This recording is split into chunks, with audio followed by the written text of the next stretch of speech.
So this would make things better for people, there's no question. And this would bring freedom and riches to the Jewish people. But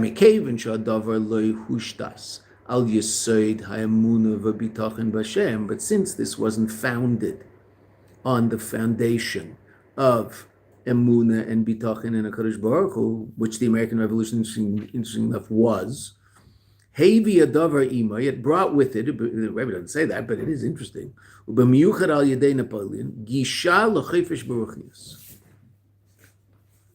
Spiritual freedom, so to speak. Chayfish minyonei dat. Freedom from matters of religion. Uprikas ol, and throwing off the yoke, vehefkerus, and a sense of lawlessness, meaning spiritual lawlessness. Dover shishpia al oid kama bekama medinas bezmanahu bezmanim shlach rezeh, that which affected other countries at that time and afterwards. Umachmez zeis nagir admar zokin b'kol take of the malchus tzarfas, and because of this, the Alter Rebbe opposed with great strength the kingship of, meaning the government. It wasn't the king; it opposed the king. V'yispalel and he davened kin chala tevusa b'milchama that Napoleon would lose. Now, that wasn't going to affect France, obviously, but it was going to affect Russia if Napoleon lost. Right? That he refused to be under his power. And this is really fascinating because Napoleon went to the Alter Rebbe's house. Napoleon, when he got that far into Belarus, so he went to, actually it was probably Russia, but he heard about the Alter Rebbe and he wanted to somehow garner the power of the Alter Rebbe. So when the Alter Rebbe left, and the Rebbe's going to say it, not only did he leave, he took everything in the house to such an extent that they went back to get something that they had forgotten and then left. Now this is the winter. It wasn't an easy time. Right? The Alter Rebbe passed away as a result of that in the end of Tevis. Baruch Admar Zaken im kol b'nei beisa. The Alter Rebbe fled with everybody in his house, im kol rechushev v'nechosef, with all of his property. Miliadi, from Liadi. Right? And that, you're going to have to look on somewhere, so I don't have any more copies. This is Jeremy Coleman from sunny London. I normally see you on Zoom. Who is, oh yeah, you do? You're with us on Zoom? Well, Jeremy, you're the best. This is why we do Zoom. Jeremy and I met on Zoom, COVID, when Mayanot was a COVID yeshiva. And so we had the Chassidus at 4 in the afternoon Israel time, and Nigla was about 7 in the afternoon, 7 in the evening for people, mostly for people in America. So Jeremy and I met on a Chassidus shir that was such a blast. There were people all over the world on this Chassidus shir, and we just had such a good time. COVID wasn't all bad.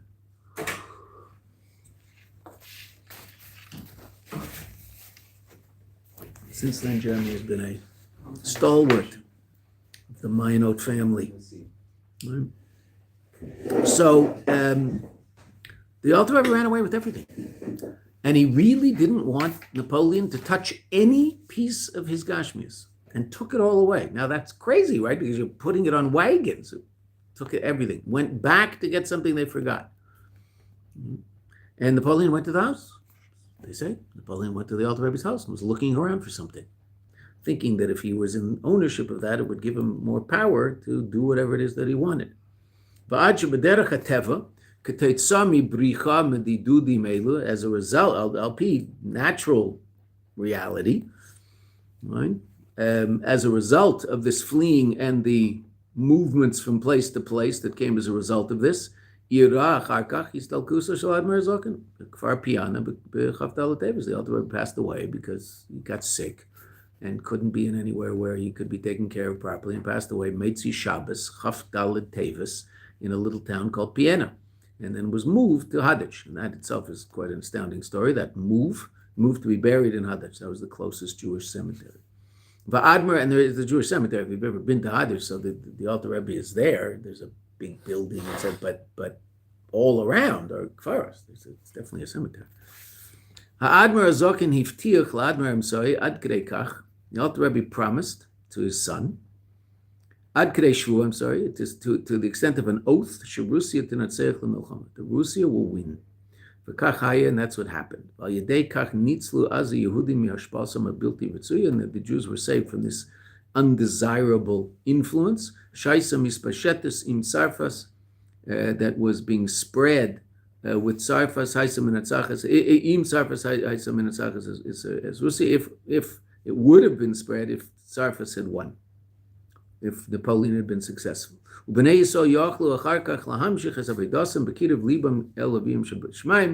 Yisrael was able to continue their avodah as it was done before, regarding bringing their hearts close to their Father in heaven. And the firmest country in Europe was Russia. Russia was unbelievably frum in those days, right? We always think of Russia as this godless place. Well, okay, yes, after the communists took over, that's definitely what happened, and it affected the Yidden very, very powerfully, 70 years under communism. But before that, Russia was the frumest place in Europe. That's where Yiddishkeit was flourishing more than anywhere else. Very few Yidden who were not mamish frum. Ubemiyuchad al Russia and Ukraine, that whole area. Ubemiyuchad al Yedei Gilu Teres Chassidus b'Medina. He's particularly through the revelation of Teres Chassidus in that country. B'Emtzos Rabbeinu Nesienu Memali Mekem Shel Ad Marzokin. Right, the Rebbeim who took over from the Alter Rebbe, so they continued and they spread Chassidus more and more and more. Right, so now the Rebbe is going to discuss that. That was France then. So what's France now? Right, that's really what the Rebbe wants to talk about. The Rebbe actually mentions, this is for you, Josh, later in the Sikh, we won't see, maybe I'll try to read it just before we leave. The Rebbe mentions one of the reasons I'm talking about this is there's a large group here from France, and the Rebbe then also says, and there's a group here from Canada, and the Rebbe mentions their connection to France, which once had a connection to France. Isn't like the French Canadians, or... I don't know who was there. I don't know what group was there, but it could have been from Montreal. I mean, it's one of two places, Montreal or Toronto. That's who was there. So we don't eat in this classroom. Okay. You can keep it here. I don't care, but we don't eat it. We drink, but we don't eat it. What's wrong? I ruined your day? Yeah. Okay, sorry. Right? If that ruins your day, you're in bad shape. Because there's a lot. It's a fragile day. There's a lot more serious things in the world than that. Okay. Al pi ze roim es a chiddush nizvase b'miyuchad oizvav b'doreinu ze b'yachas klapi tzarfas. Relative to tzarfas, the incredible chiddush that happened in our generations. B'keiche b'shlichusa shel kfei kedush Mariachami Admen Nasi Dorenu, all through the power and the shlichus of the Frierdiker Rebbe. Now, of course, the Rebbe is going to say it's all the Frierdiker Rebbe, but in all fairness, it did start happening in the times of the Frierdiker Rebbe. Now, the Frierdiker Rebbe had been in Paris. The Rebbe was in France much more than the Frierdiker Rebbe. The Rebbe lived in France at the beginning of the war. The Rebbe went to school in France before the war, got a degree from the Sorbonne, which got married in France. Warsaw. No, it was in Warsaw. The wedding was in Poland. The Rebbe did not want to get this. The Frierdiker Rebbe told the Rebbe he has to get a degree. That degree was extremely useful, getting a green card in America. Is it one of the conditions to get married? You have to get a degree? To get it, I don't believe so. No, there were a number of, I do not think the degree was one of those, but there were a number of conditions, but not, I don't think the degree had anything to do with it. But the Frierdiker Rebbe did say to the Rebbe that he should get his degree. So he got a degree in engineering from the Sorbonne and worked in the Brooklyn shipyards during the war, making ships for the American Navy or Army. Why was the Rebbe not so supportive of Rachman going to college if he himself had gone?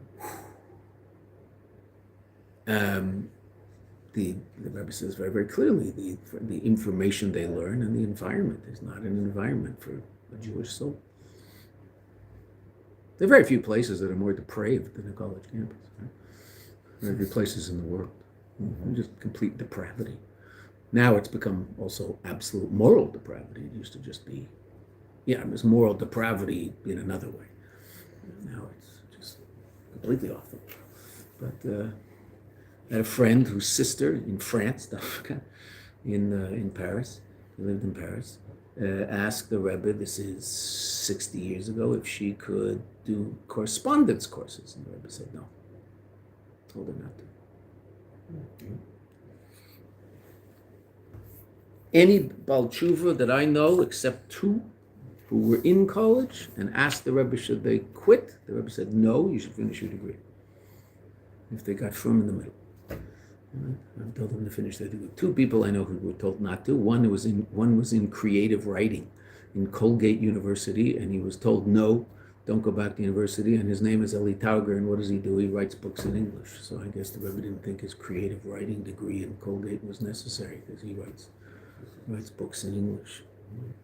The other was a guy named David Whiteman, who was from Antwerpen, who was a shaliach in Sao Paulo, Brazil, and doesn't seem to be lacking. He's the one who, I told the story about the soccer game in Brazil, he's the one that said, I'm a Corinthians fan or Sao Paulo, who almost got them killed. Which he should have known, he's from Europe, right? But Yossi's from Brooklyn. Okay. מבלי הבית על כך שמדינה זו הייתה בזמנים מהם תקף הקליפה, מעניין, right? That country was the most powerful expression of klipa in the world, תקף הקליפה, France, והסנגדה להנהגה שעל פי ירא שמיים, and opposed behavior based on the fear of heaven, ובפרט, and particularly b'derech Chassidus, b'chalal Chassidus didn't make it to France even, at any point. It did afterwards, right? What the Rebbe's talking about. Shebegain kach hibia admar zokin as his nagdusa et kifa l'nitzchena kanal sefei, and that's why the Alter Rebbe was so adamant against the victory of France. V'gam b'derech shlach came, and also the generations afterwards. It was a while from the Alter Rebbe until the Frierdiker Rebbe. Ra'u b'feil, sha'amatza b'tzarfas loya mesugel kol kach, the situation in France was not so fitting li'yirah shamayim. It's not a country for yirah shamayim. It's a country of licentiousness, moral depravity. Right? Not a very lofty place. V'gam etzel Rabbeinu Nesienu, and also relative to our Rabbeim, there were Jews there. Mamale Mekem Shel Rabbeinu Azakin. Way back, France was obviously a center of Yiddishkeit, right? Who came from France? Who lived in France? Rashi and Taisvus, right? Rashi and the Balei Taisvus all lived in France. They lived in the part of France that was close to Germany, Alsace-Lorraine, that area, which, depending on who won the last war, it would either be Germany or France. But they lived in that part of Worms. Rashi lived in Worms, so it's pronounced in a German way, not in a French way. But that being said, they were French. Was Rashi put in his parish on Chumash all the time? And Gemara? French. Old French, right? What is the meaning of this word in Old French? Right? So Rashi, France was, there were serious Rishonim in France. Right? So the Jewish community was a very, very serious place. But once, from the time of the revolution on, disaster.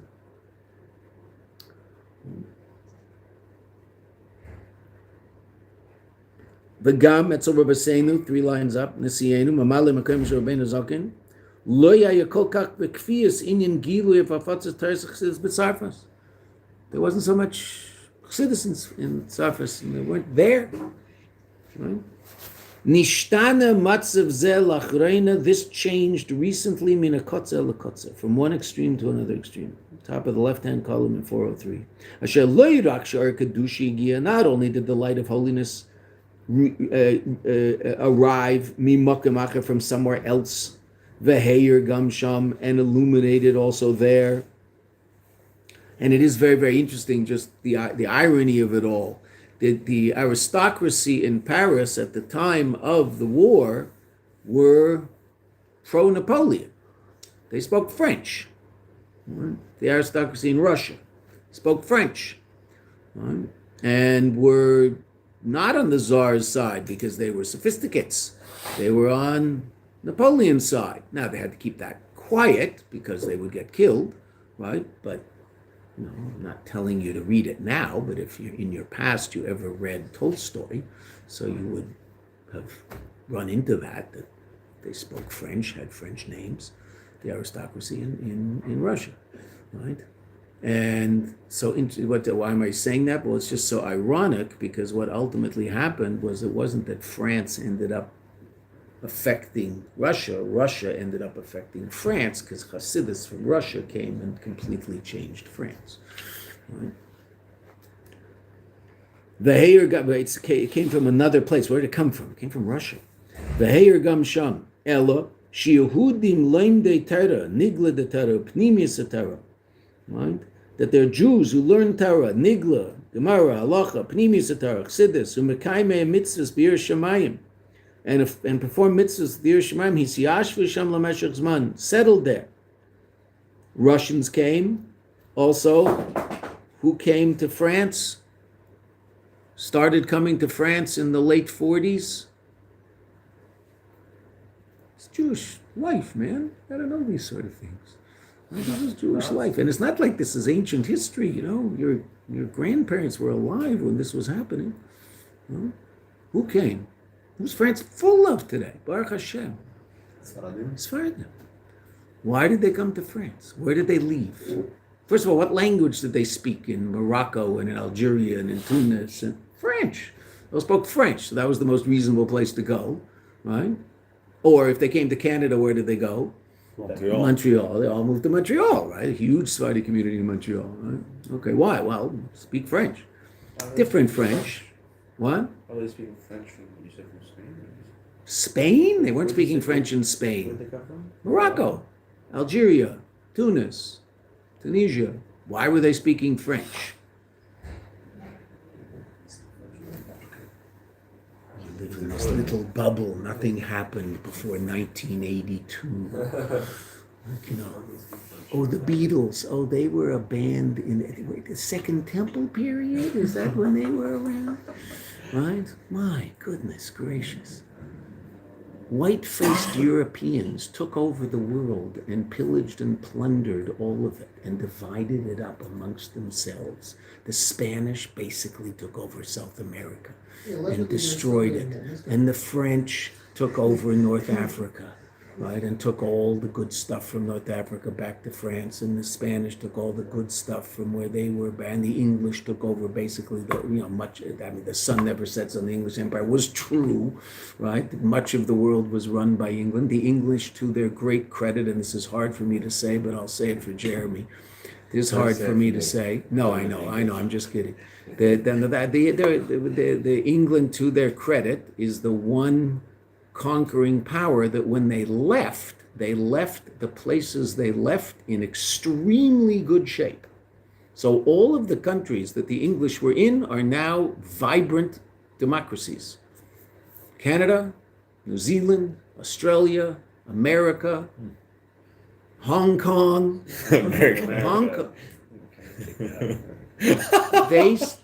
It was the people that came from there that set up the system. They were kicked out of everywhere, but they left a system that worked. The Spanish were also kicked out, and the French were also kicked out. And what did the French leave? Haiti. Complete and total disaster. Dominican Republic, complete disaster. That was the Spanish. Better than Haiti, right? Right? In the Caribbean, which countries work? One of the 5 richest countries per capita in the world, a place called Bermuda. Who ran it? The Brits.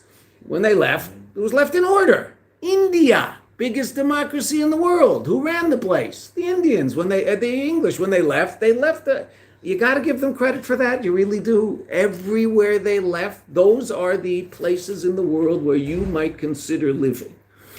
Right? Where the Spanish left, absolute disaster. South America, in the last 20 years, 30 years in our lifetime, has finally started to get it together without, every second day a military coup and it's destroyed. And that, finally they're sort of starting to get it together in South America. The Spanish left an absolute mess. Right? This is fascinating. The English, you got to give them credit. The Americans, we kicked them out. Right? Yeah, okay, fine, it's true. Who kicked them out? What language were those guys who kicked them out speaking? American. Yeah, American. No, they're speaking English. Now they don't, but they did. Now they don't speak any language. Bro. Hey, bro. Hi, bro. right? They definitely want to be. They want to be influenced by the highest levels of human culture. Americans. Hey, bro. That's not all All the Americans I hear around here, white guys trying to be black guys. It's always interesting. Hey. Right. All right, you're gonna get the YouTube channel blog. I know that. Tucker, you're right. Talking about COVID. Oh, I'm sorry. Yes, COVID. Put on your mask. Quick, put on your mask. You've been voted. All right, Tucker. Okay. So it is interesting, the English. I mean, you got to give them credit for that, as hard as it is, right? So all these people came and started affecting France, the Yiddishkeit in France. And how did they come? B'shlichusa shel Kvedus Admar Nasi Doreinu, and the shlichus of the Frierdiker Rebbe. What they do? V'asku sham b'limud Torah. They started learning Torah. V'kima mitzvahs behider, right? So France now, incredible amount of Yiddishkeit in France. A lot of Lubavitch, but more Sephardic, just full of Sephardic, right? Who speak French, came from Northern Africa, which was all French. Ubeksivas Chedushay Torah, and they're writing Chedushay Torah. Where's it all coming from? France. One of the biggest yeshivas in Lubavitch is in France, Brunois, and one of the best yeshivas in Lubavitch is in France, Brunois. Most of it's changing now because it's a new generation. But the last generation, the Rosh Yeshiva, older than me, 5-10 years older than me, those Rosh Yeshiva in Lubavitch, almost all of them were from Brunois. Rabbi Lubkovsky, who's still there in 770, Rabbi Volshansky, Olav Shalom in Sfas, Rabbi Goldberg and Rabbi Gorevich, Baruch Hashem, they're still with us in Migdal Emek. The Rosh Yeshiva and Lubavitch Yeshivas were mostly from Brunois. They learned in Brunois and then spread out. And a lot of them Mashpim. That was, the center of Lubavitch Yeshivas. Where? France. The same France that with Napoleon all of a sudden was the center of Yiddishkeit. Shigam Yehudim Neisafim, also other Jews, in other places, Yechelim Lilmed Behem, could learn in those yeshivas. When the Sephardim first came to France, they were learning in the Lubavitch yeshivas because they were there.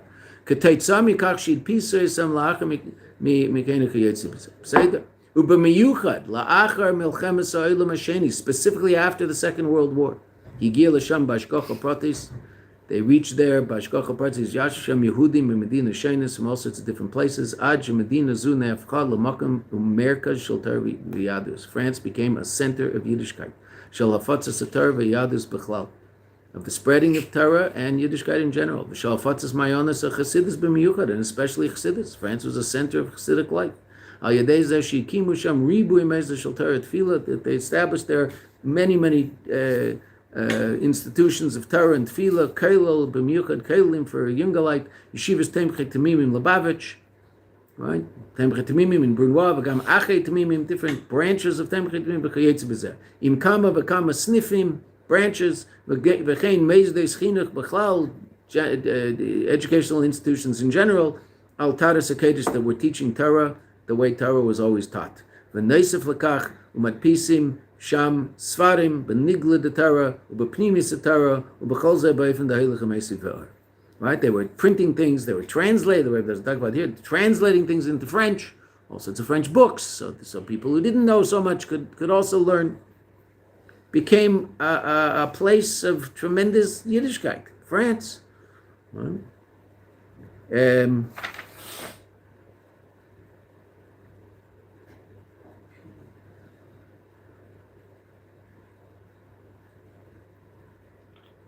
Let's just quickly read that. We understand the novelty of this.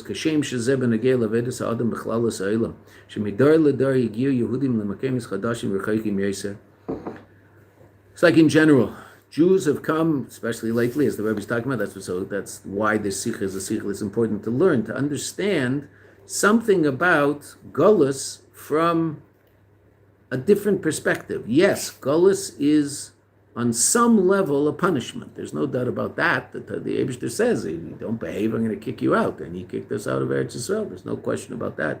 So then, okay, so this gullus is obviously on one level a punishment, but it's also ultimately that which was necessary on some level in order to bring about the ultimate redemption of the world, because that's the way it worked. And what's that all about? Well, that's dafka in our generation, when we've reached places that we didn't reach before and have elevated those places through the Torah and mitzvahs. Yesterday, our kids in Australia were on their way to a place called Townsville to do a Hanukkah party, which the people in Townsville asked that it be inside rather than outside for obvious reasons. The police gave them a permit to do it outside, but said we prefer it inside also, so it was inside. Our kids, it's a 5-hour drive. It's a 2-lane highway. 2 lanes, meaning 1 lane each way, with a lot of roundabouts. Every time you get to somebody, there's no lights, just roundabouts. So it's very frustrating to drive. You drive for 20 minutes and you have to slow down. So it's a 5-hour drive to Townsville. It took them 10 hours because there was an accident. And if there's an accident, so the whole road is closed because it's a 1-lane road. And so that's what happened. So when they left their house and they realized they had forgotten something for the party in Townsville in the house. So they're only 10 minutes away. They turned around, went back to the house. On the way back to the house, our son-in-law got a phone call from one of the regulars around their Chabad house. You know, after I saw what happened in Sydney, I decided that I really should put on tefillin today. Are you home? So he said, well, I'm not supposed to be, but I'm going to be in 2 minutes. Okay, I'll meet you there. So I know this guy, one of the regulars around Chabad house. He said, I haven't put on tefillin for months and months, and I realized I have to start putting on tefillin, and I made achlot, I'm going to put on tefillin every day. And so he came, they put tefillin on this Jew. He asked if they could buy him a pair of tefillin, so they're getting him his own pair of tefillin, and then they went on their way to Townsville. That's why they forgot what they forgot. That was the beginning of the day. Then they started driving, they got stuck in traffic. As they're stuck in traffic, our son-in-law, they were stuck. They were just standing there. So my son was standing outside of the car, and they're next to farms. It's all farmland. Some guy working on the farm sees him, comes up, shalom, some Israeli who's working on a farm over there, comes up, so they put tefillin on him and gave him a menorah and gave him some sufganiyot and took a couple of pictures with him. And so his Hanukkah was elevated by virtue of the fact that they were in their traffic jam. Then it was so long, and there was all these people never sitting there, so they had all sorts of stuff for kids in the back of their car because they were doing a Hanukkah program in Townsville. So our son-in-law got out of the car and started going car to car looking for kids. Goyim, Jews, doesn't matter. I mean, mostly Goyim. They're not Jewish kids. They're locals. So he's finding people. You have any kids in the car? Yeah, here, take this toy. Maybe this will keep them happy for a while. So they were giving out toys to all of the kids along the road. As our daughter said an amazing line, sometimes your shlichus isn't what you planned it to be, which is basically, that's a verbringen into its own right? Sometimes life isn't exactly as you planned it to be. It doesn't work the way you thought it was supposed to. So you have to be flexible to realize that maybe God wants something else from me as opposed to what I thought he wanted from me or what I wanted from me. Oh, okay. So they thought they were on their way to Townsville. Well, it took them 10 hours. They got there at 10:30 at night. There were still 25 people hanging out waiting for them to come. They had a little party, and today they drove. They're in the middle. Well, I guess it's over. It's now, it's 3 in the afternoon. They're driving to a place 5 hours after that, a place called Mackay Beach. Right? A few places on the way. Shlichus, right? Taking the light of Torah to the most far-flung places imaginable. Well, that's what the Rebbe is talking about. That's why Gullus happened, to elevate all these places. Probably that place where that Jew put on tefillin in the middle of the highway between Cairns and Townsville. No one had ever put on tefillin in that place in the history of since Sheish Mebereshis. No one had ever put on tefillin in that place. They just elevated that place. We've been waiting till that moment. Now that place is done. It's cooked. It's ready to go. Amazing. And he's going to light Hanukkah licht in a place that no one ever lit Hanukkah licht. Ever.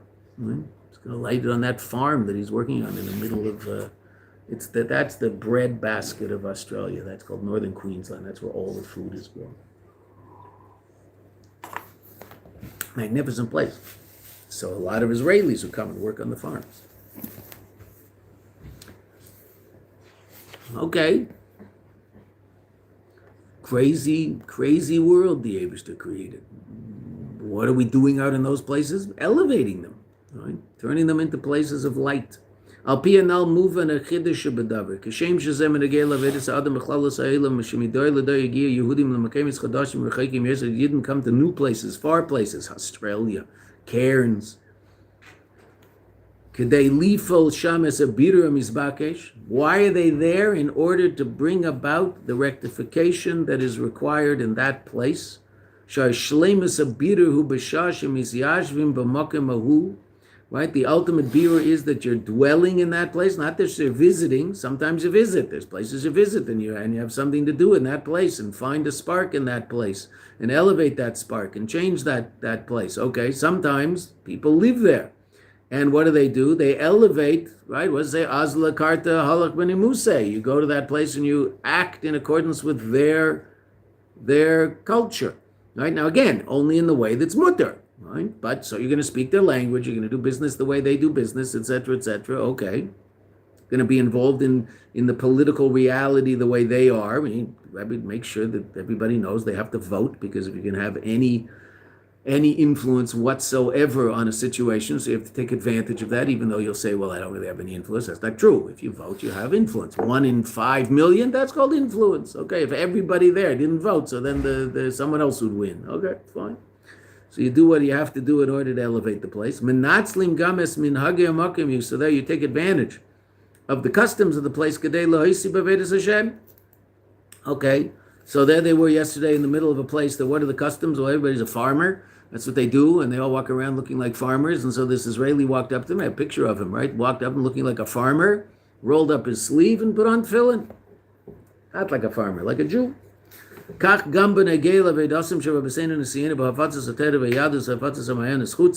Rebbeim spread Yiddishkeit in every different place in the unique way that was shaykh to that place. So on certain levels, what the Frierdiker Rebbe says, as soon as he got to America, America is nit andrish. America is not different. Right? In other words, Yiddishkeit can flourish in America just like everywhere else. America was the Treifa Medina, was the unkosher country that Yidden would rather die in the camps in Europe than move to America. They made that choice. So I'd rather die here than move to America and have my kids fry up. Because that's what was happening to everybody they knew who moved to America. Right? Story of most families in America, right? Someone came, some level of frumkeit, right? Their grandchildren married non-Jews. Right? That's the history of Judaism in America. Okay, so they would rather have stayed there. The Europeans who stayed there because they knew what was going on in America. The Frierdiker Rebbe came in 1940 and said America is no different. In America, in the frum parts of Brooklyn, right? This is so funny because it's so different now. The frum parts of Brooklyn, the Chadarim, the Jewish kids were going to, little Jewish kids who grew up in a family where Shabbos was kept and kosher was kept. Right? They were learning Torah in the morning and having non-Jewish teachers teach them all sorts of secular subjects in the afternoon. That was school in America when the Frierdiker Rebbe got there. The Frierdiker Rebbe said, no, it shouldn't be this way, and changed it completely. He said, no, America is nicht andrish. It can be a school just like the schools in Europe here in America. And changed the educational system in America. That was the frum people that had those schools. Right? They just thought it was normal.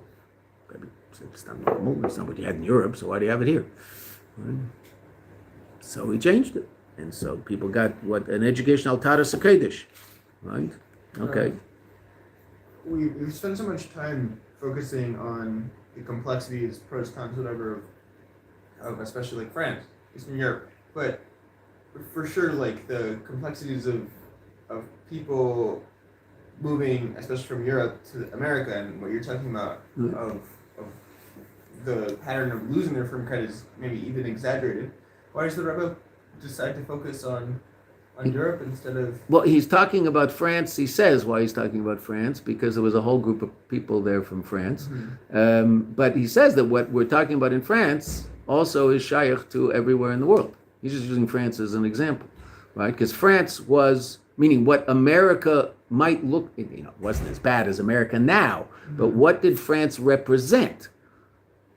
America did not. right? America was a place where the dollar says in God we trust, like we talked about yesterday. France was a place of égalité, liberté. But somehow, Right. from kind in France has been, to some degree, The locals were in a disastrous state before the war. A disaster, right? There was very little Yiddishkeit in France before the war, and then now it's much better. But it's not the locals.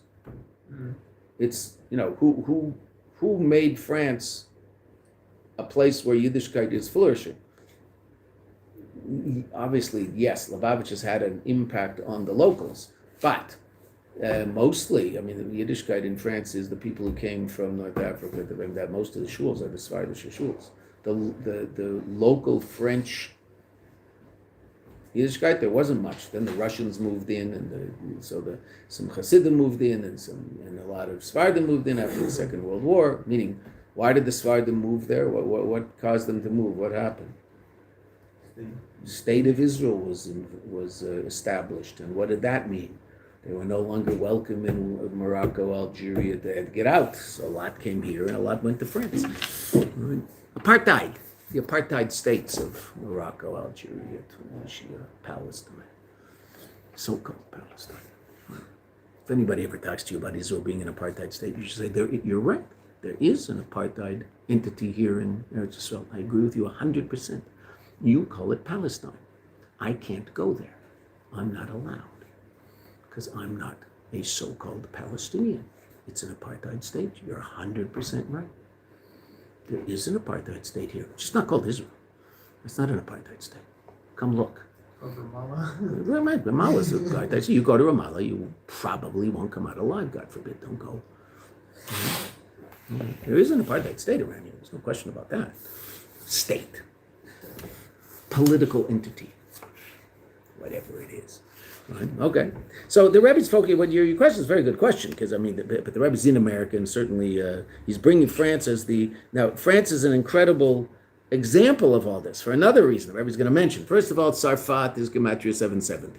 So that you see it was elevated to. What else happened in Tzarfat? The ultimate elevation of something particularly French that became something Jewish, ad kedei kach, that they changed it from one to another. Marseillaise. There's Remuna l'chayir l'amim, Abina v'bracha l'chayir l'amim. What was that? The French national anthem became a Hasidic niggun. Yeah. And they changed their anthem. I think they changed back. I think it's now their anthem again. I'm not sure, but they changed.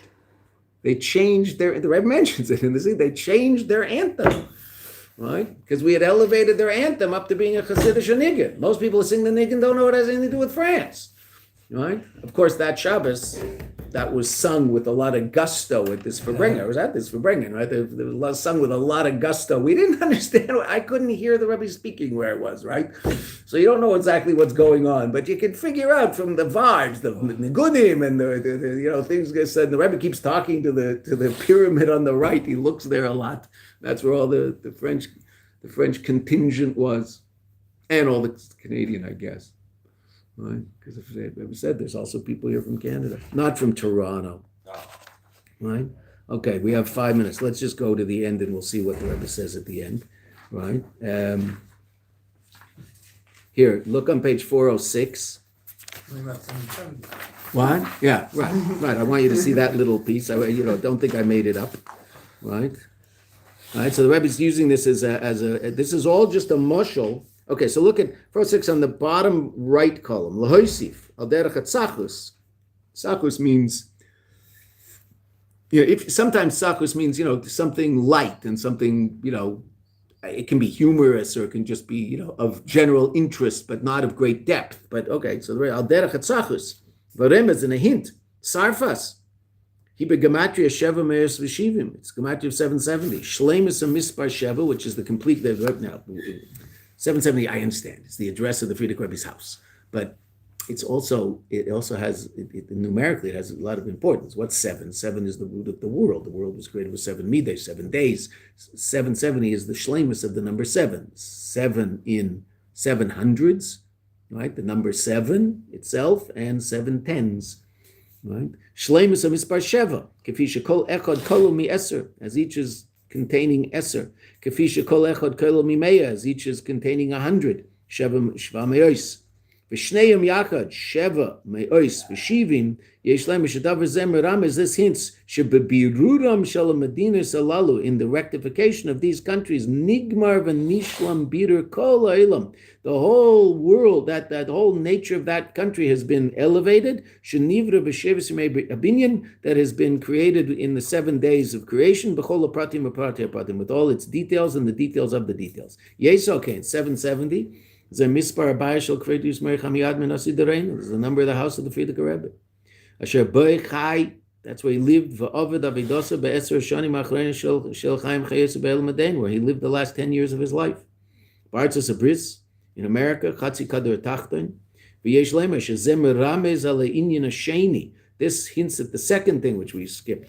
Hanayla shebabira v'tzirif. There's 2 levels of bira. One is that the world is rectified so that it doesn't oppose Yiddishkeit. The second is that it's rectified to such an extent that it itself becomes elevated by the Yiddishkeit. Right? So here you see Tzarfas has become, who would know? Tzarfas becomes 770. Right? It was always 770, but you wouldn't know. Aval ba'ofen shenishar tachten be'erech le'elyon. It's still low relative to the upper realms, but it's been elevated. Shu nasa kameya etzem, it becomes like the etzem itself, like the highest level itself. Habayis shel nasi darenu, the house of the leader of our generation. Mekedesh shel afatzas ha'mayanos chutza b'zman hazeh b'chol kitzvei tevel, the source of the spreading forth of Yiddishkeit, of Chassidishkeit, and Chassidus outside, outward in our day, in our time, in all places in the world. Okay. I just want to, again, you should see a couple of interesting little things that the Rebbe says. So there's the Indian that the Rebbe talks about 770. All right. I'm just trying to find where's the Rebbe talk about a Deres Yamina. Also talks about the Niggin. I looked it up last night, so I remember, except I looked up in a different book. So the page is different. It's so interesting how it's.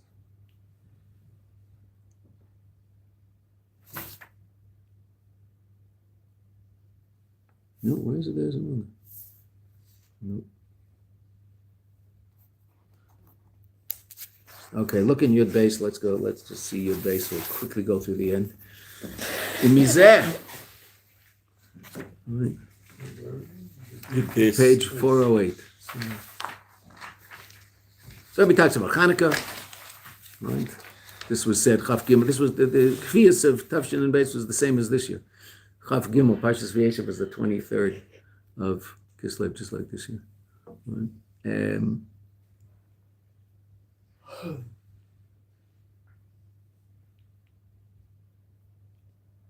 We get a very important and fundamental instruction.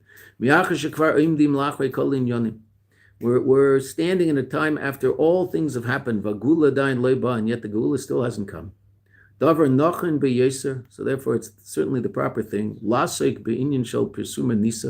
to involve ourselves in publicizing the miracle, to publicize by himself, meaning relative to himself, and by other people, every place, the great miracles that the Eibusher does with us, through the understanding that all the miracles the Eibusher is doing for us in terms of transforming the world into a place where Yiddishkeit is more and more revealed.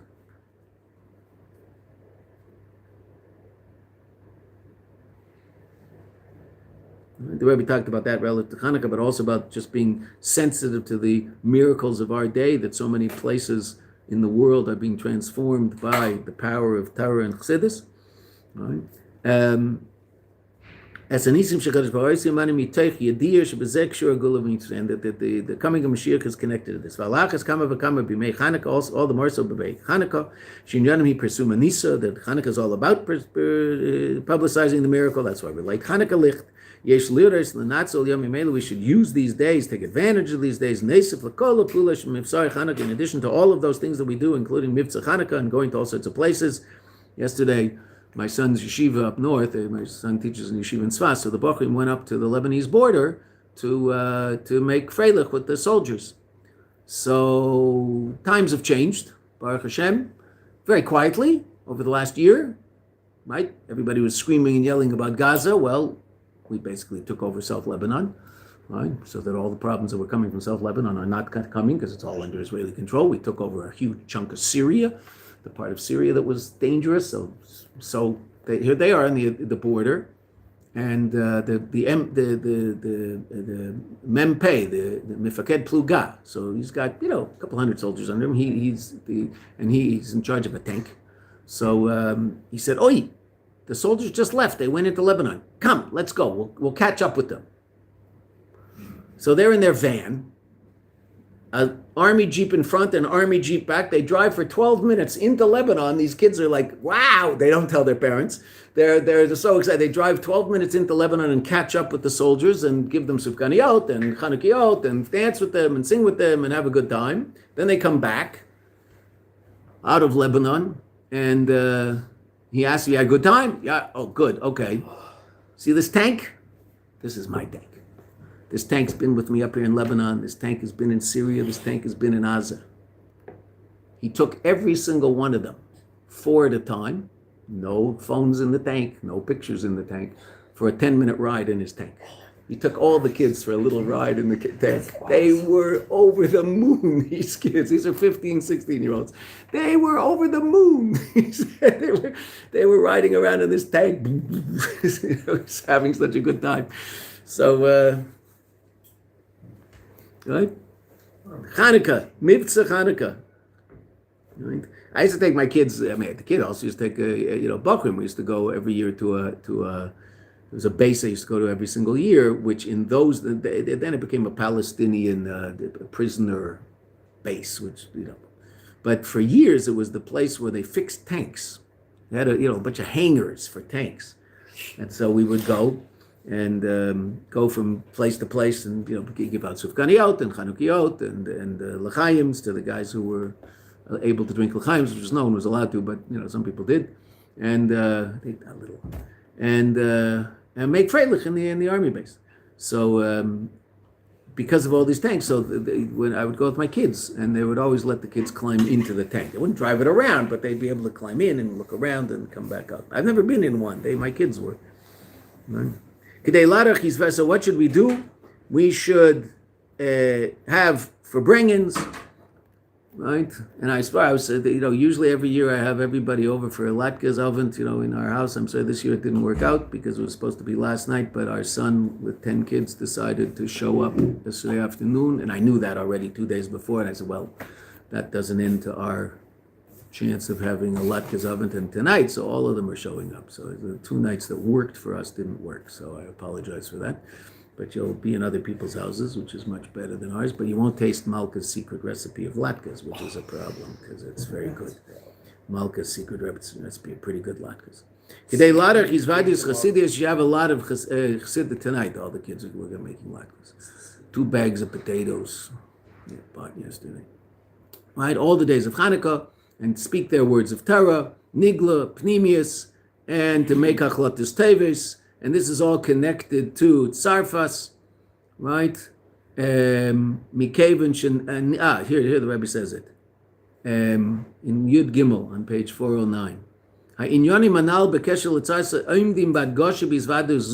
All of these things we're talking about, France, are emphasized in this farbrengen.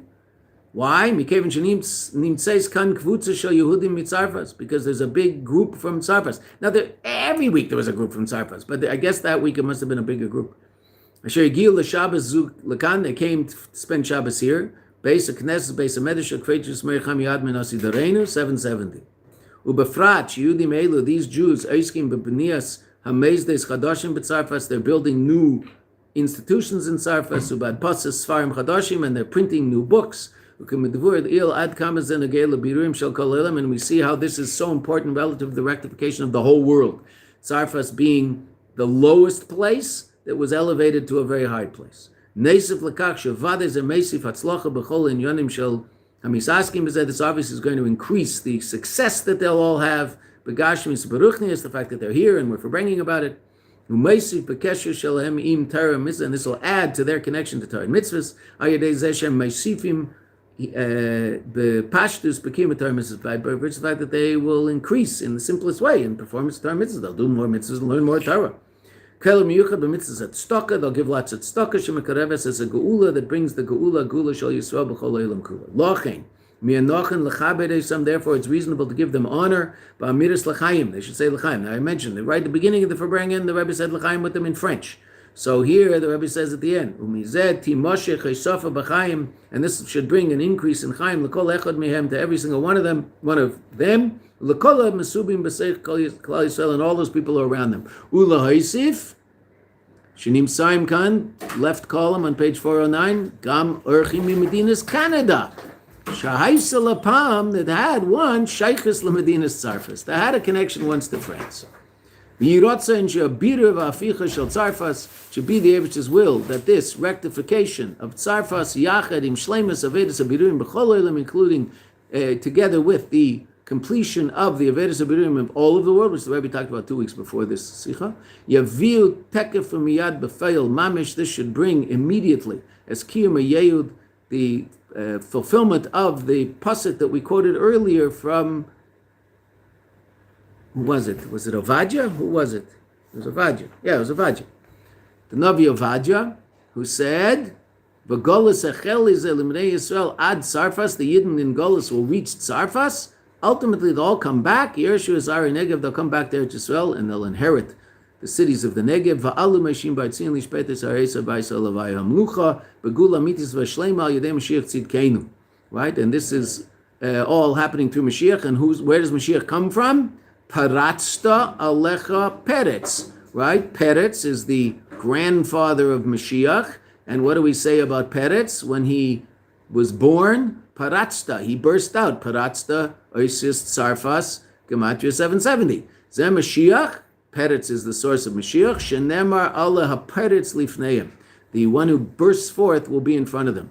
Ufaratzta. Kafi Shemisayimim Es Birchas HaChedesh B'Shabbat Zu V'Nemer Amen. Ha'orchim Shiyichu Mitzarfas Amr L'chaim. The guests from Tzarfas said L'chaim V'nignu Aderes V'Amuna L'chayei Elomim. They started singing Aderes V'Amuna. Ubemtza Nigan Ramas Kvetish Shlita Etzbas Nika Lishrek, and the Rebbe went like this, right? That people should start whistling, because when things got very freilich in 770, the Rebbe would ask people to whistle, right? And in the footnote 62, right? So down there it explains the connection of whistling to the Geula. Right? In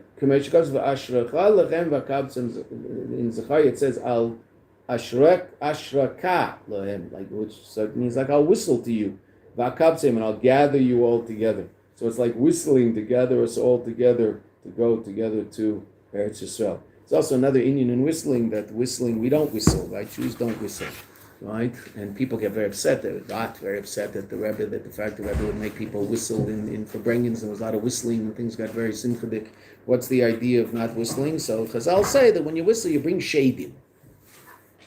These little metaphysical demons, shadim. You bring shadim, who might be metaphysical, might be physical. I mean, we don't see them, but they're around. So you bring. Noach even brought some into the teva, so they shouldn't disappear. Which is wish he had not, so then they could have disappeared. But they bring the shadim, the whistling brings shadim, so you're not supposed to whistle. But simcha kills shadim. Simcha wipes out shadim. So in times of tremendous simcha, the Rebbe used to tell Abba Sarah to start whistling and bring lots of shadim, and the simcha would wipe them out. They're just killing shadim in there and demons in there in 770, one after the other. Okay, that's the Seder. Tomorrow we'll start a new minor after seeing a little bit of this famous sikha. Amazing sikha. Wild. Just wild. Very unusual. Shalom Aleichem. Shalom. What's your name, sir? Rabbi? That isn't my name. Rabbi Baruch Kaplan. Rabbi Kaplan.